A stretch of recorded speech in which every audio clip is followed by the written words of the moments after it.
Hello everyone, welcome back to my channel. So now in this EVS pedagogy series, today we are going to discuss about the objectives of EVS curriculum according to the NCF 2005.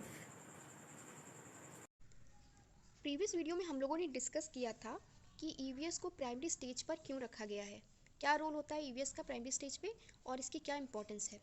आज की इस video में हम लोग discuss करेंगे कि objectives क्या होते हैं ईवीएस के with special reference to NCF 2005। ये टॉपिक बहुत ज़्यादा इंपॉर्टेंट है, DSSB में डायरेक्टली इससे क्वेश्चंस आ चुके हैं। साथ में सीटेट के लिए भी ये काफ़ी ज़्यादा इंपॉर्टेंट है क्योंकि एनसीएफ 2005 ने क्या बोला है ये सब हम इसमें डिस्कस करने वाले हैं। जैसे कि चाइल्ड साइकोलॉजिस्ट बोलते हैं कि चिल्ड्रंस जब मतलब बच्चे जब दुनिया में आते हैं तो वो अपने साथ में ढेर सारी क्यूरियोसिटी लेके आते हैं, ठीक है। और इनकी जो क्यूरियोसिटी होती है इसी वजह से ये अपने एनवायरनमेंट को एक्सप्लोर करना पसंद करते हैं। आपने अक्सर बच्चों को देखा होगा कि वो चीज़ों को तोड़ते मरोड़ते रहते हैं, हर चीज़ को उठा के देखना, छू के देखना, ये बहुत ज़्यादा उन्हें पसंद होता है। चाहे वो कोई एनिमल हो या प्लांट हो, वो हर चीज़ को छू के देखते हैं। वो जैसे कि कोई कैट जा रही है तो वो उसको छूना चाहेंगे, उसको देखना चाहेंगे। कोई प्लांट है तो वो उसको नोच के देखते हैं, ठीक है। तो ये सब उनकी क्यूरियोसिटी की वजह से होता है। और ये जो बच्चों के अंदर क्यूरियोसिटी होती है इसे हमें सप्रेस नहीं करना है, बल्कि हमें इसको इनकरेज करना है ताकि उनकी जो इनेट एबिलिटीज़ हैं वो डेवलप हो सकें।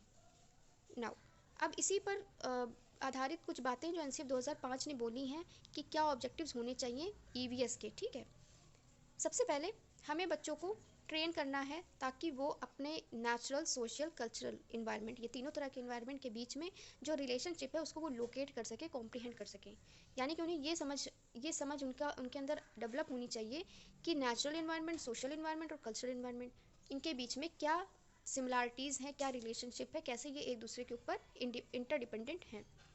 नेक्स्ट हमें उनके अंदर अंडरस्टैंडिंग को डेवलप करना है, ऐसी अंडरस्टैंडिंग जो कि ऑब्जर्वेशन और इलस्ट्रेशन पर बेस्ड हो। इसका एक एग्जांपल आपको बताऊं, जैसे कि बच्चों को हमें पोल्यूशन के बारे में अवेयर करना है, ठीक है, कि पोल्यूशन कितना हार्मफुल होता है। मान लीजिए आपने बात की एयर पोल्यूशन की या वाटर पोल्यूशन की, तो ऐसी चीज़ों को हमें सिर्फ बातों से या सिर्फ कह के समझा के या नोटबुक पर लिखा के कुछ नहीं होगा। ऐसी चीज़ों के लिए अगर हमें अंडरस्टैंडिंग को डेवलप करवाना है तो उसके लिए हमें ऐसी जगह पे उन्हें ले जाना पड़ेगा जहाँ पर वो खुद ऑब्जर्व कर सकें कि क्या दुष्प्रभाव हो रहे हैं पोल्यूशन के, ठीक है। इसके अलावा हम स्टोरी लाइन के थ्रू, रियल लाइफ स्टोरीज़ के थ्रू हम उनको समझा सकते हैं। जैसे कि जो भी ऐसे डिज़ास्टर्स हुए हैं पोल्यूशन से रिलेटेड, उनके बारे में हम उनको बता सकते हैं। तो रियल लाइफ जो स्टोरीज़ हैं, इलस्ट्रेशन है, उसके थ्रू बच्चे ज़्यादा अच्छी तरह से सीखते हैं।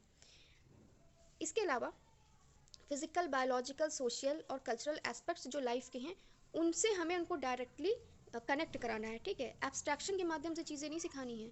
कुछ भी चीज़ हवा में नहीं होनी चाहिए। अमूर्त चीज़ें, अमूर्त जो मीन्स चीज़ें होती हैं उनके थ्रू हमें उनको नहीं सिखाना है, हमें उनको कॉन्क्रीट एक्सपीरियंस देना है। जैसे कि हम लोगों ने लास्ट वीडियो में डिस्कस किया था कि हमें उनको कॉन्क्रीट लर्निंग एक्सपीरियंस देना है।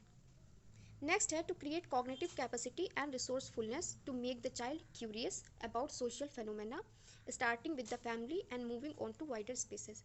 तो हमें उनकी जो कॉग्निटिव कैपेसिटी है उसको क्रिएट करना है, उनके अंदर रिसोर्सफुलनेस रखनी है, मतलब वो रिसोर्सेज के थ्रू चीज़ों को सीखे, ठीक है।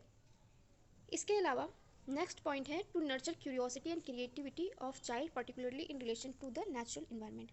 नेचुरल इन्वायरमेंट से रिलेटेड क्यूरियोसिटी और क्रिएटिविटी बच्चों के माइंड में हमें डेवलप करनी है। ये हम कैसे करेंगे? हम उनको नेचुरल इन्वायरमेंट में रखेंगे, ठीक है। जब हम नेचुरल इन्वायरमेंट में उनको रखेंगे, जैसे कि हम उन्हें कोई ऐसे पार्क ले गए या कोई ऐसी नेचुरल ब्यूटीफुल साइट पर ले गए, ठीक है, तो उससे वो समझेंगे, वो जो है उनके अंदर एक एटीट्यूड डेवलप होगा कि हाँ ये हमारा नेचुरल इन्वायरमेंट है, इससे हम इस तरह से रिलेटेड है, हमें पेड़ों से ऑक्सीजन मिलती है, और हम अपने नेचुरल इन्वायरमेंट को अगर हम सिक्योर नहीं करेंगे तो हमारी लाइफ पे इफेक्ट पड़ेगा। तो ये सब चीज़ें जो है, ये जो क्यूरियोसिटी है, तो ये हमें उनके अंदर डेवलप करनी है, ठीक है। नेक्स्ट पॉइंट है to develop an awareness about environmental issue. अब हम इन्वायरमेंटल स्टडीज़ की बात कर रहे हैं तो इन्वायरमेंटल इशूज़ तो इसमें होने ही हैं, ठीक है। तो हमें उसके प्रति भी एक अवेयरनेस डेवलप करनी है बच्चों के माइंड में। तो जब हम उनको क्यूरियस कर देंगे, नेचुरल इन्वायरमेंट से रिलेटेड उनके अंदर क्यूरियोसिटी जब डेवलप होगी तो ऑटोमेटिकली वो अवेयर होने लगेंगे इन्वायरमेंटल इशूज़ को लेके भी, ठीक है। अगर आप ईवीएस की बुक्स उठा के देखेंगे क्लास 3 to 5 एनसीईआरटी की, तो वहाँ पर आपको ऐसे बहुत सारे टॉपिक्स मिलेंगे, चैप्टर्स मिलेंगे जहाँ पर इन्वायरमेंटल इशूज़ को, सोशल इशूज़ को स्टोरी लाइन के थ्रू वहाँ पर डिपिक्ट किया गया है। और बहुत सारी ऐसी रियल लाइफ स्टोरीज़ को भी ऐड किया गया है जिसके थ्रू बच्चे आसानी से चीज़ों को अंडरस्टैंड कर सकें। क्योंकि बच्चे जब छोटे होते हैं, इनफैक्ट छोटे क्या बड़े लोग भी अगर आप कोई चीज़ उनको रटाएंगे तो वो उतने अच्छे से रट नहीं पाएंगे, ठीक है। अगर वो चीज़ों को समझेंगे और अगर एक स्टोरी लाइन के थ्रू समझेंगे या कॉन्क्रीट एक्सपीरियंसेस के थ्रू समझेंगे तो वो हमेशा के लिए उनके माइंड में वो बात सेट हो जाएगी। तो यही एक रीज़न होता है कि जो ईवीएस का क्यूरिकुलम है प्राइमरी स्टेज पे, वहाँ पर हमें उनको कॉन्क्रीट एक्सपीरियंसेस देने हैं, उन्हें हमको रियल लाइफ से कनेक्ट करके समझाना है। जब उन रियल लाइफ से कनेक्ट करेंगे तभी वो अपने इन्वायरमेंट को समझ पाएंगे, वरना फिर इन्वायरमेंट उनके लिए एक एब्स्ट्रैक्ट फेनोमेना बन के रह जाएगा। नेक्स्ट पॉइंट है to engage the child in exploratory and hands on activities. तो जैसे कि ये काफ़ी बार पॉइंट ये रिपीट हो रहा है, ठीक है। लास्ट वीडियो में भी हम लोगों ने पढ़ा था about the concrete learning experiences and hands on activities. तो वही चीज़ है यहाँ पे, बच्चों को एक्सप्लोरेटरी और हैंड ऑन एक्टिविटीज़ में हमें इन्वॉल्व करना है। अगर आप बुक्स उठा के देखेंगे ईवीएस की, तो वहाँ पर एक्टिविटीज़ भी मेंशन है कि क्या क्या हमें बच्चों को कहाँ कहाँ पर कराना है, ठीक है। तो इससे होगा क्या, उनकी कॉग्निटिव और साइकोमोटर स्किल्स दोनों ही डेवलप होंगी।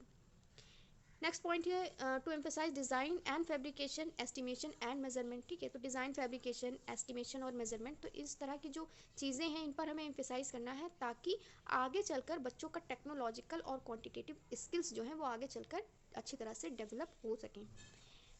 To be able to critically address gender concern issues of marginalization and operation with values of equality and justice and respect for human dignity and rights. तो ये काफ़ी ज़्यादा इंपॉर्टेंट पॉइंट है, क्योंकि generally जो बुक्स हैं NCERT की, वहाँ पर भी अगर आप देखेंगे तो बहुत सारे ऐसे रियल लाइफ एग्जांपल्स और स्टोरीज़ हैं जहाँ पर जेंडर इश्यूज़ को और इश्यूज़ ऑफ मार्जिनलाइजेशन को उठाया गया है, कैसे दूसरे लोग ऑप्रेस किए जा रहे हैं, ये सब चीज़ें बच्चों के सामने रखी गई हैं। और साथ में अगर कोई ऐसा बच्चा स्कूल में है जिसके साथ में खुद ऐसी घटनाएं हो रही हैं, तो वो भी हम लोग उन चीज़ों को भी बच्चों को रियलाइज़ कराते हैं कि हाँ ये क्या है, ये कैसा इशू है और इसके लिए हमें कैसे सेंसिटाइज करना है बच्चों को। तो ये सब बहुत ज़्यादा इंपॉर्टेंट हो जाता है। और इसका सीधा सा एक रीज़न या एम ये है कि बच्चे आगे चल के ये जो कंसर्न्स हैं, ये जो इश्यूज़ हैं, इनको समझ सकें और खुद एक रिस्पेक्ट को डेवलप कर सकें। सारे ह्यूमंस को वो डेवलप इक्वली रिस्पेक्ट करें, सबकी डिग्निटी को, सबके राइट्स को वो रिस्पेक्ट करें और इक्वालिटी और जस्टिस उनके अंदर ये सारी वैल्यूज़ डेवलप हों, ठीक है। तो ये तो हो गए ऑब्जेक्टिव्स। अब इन ऑब्जेक्टिव्स को फुलफिल करने में स्कूल का बहुत बड़ा रोल होता है। अगर स्कूल चाहे तो वो बच्चों को एक्सप्लोरेशन मींस इन्वायरमेंट को एक्सप्लोर करने में सपोर्ट कर सकता है।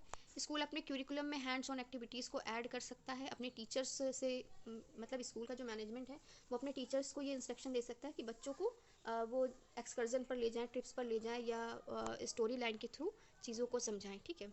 तो स्कूल एक अच्छा खासा रोल प्ले कर सकता है, बट जनरली स्कूल ऐसा कुछ करता नहीं है। ये एक ड्रॉबैक है हमारे इंडियन एजुकेशन सिस्टम का।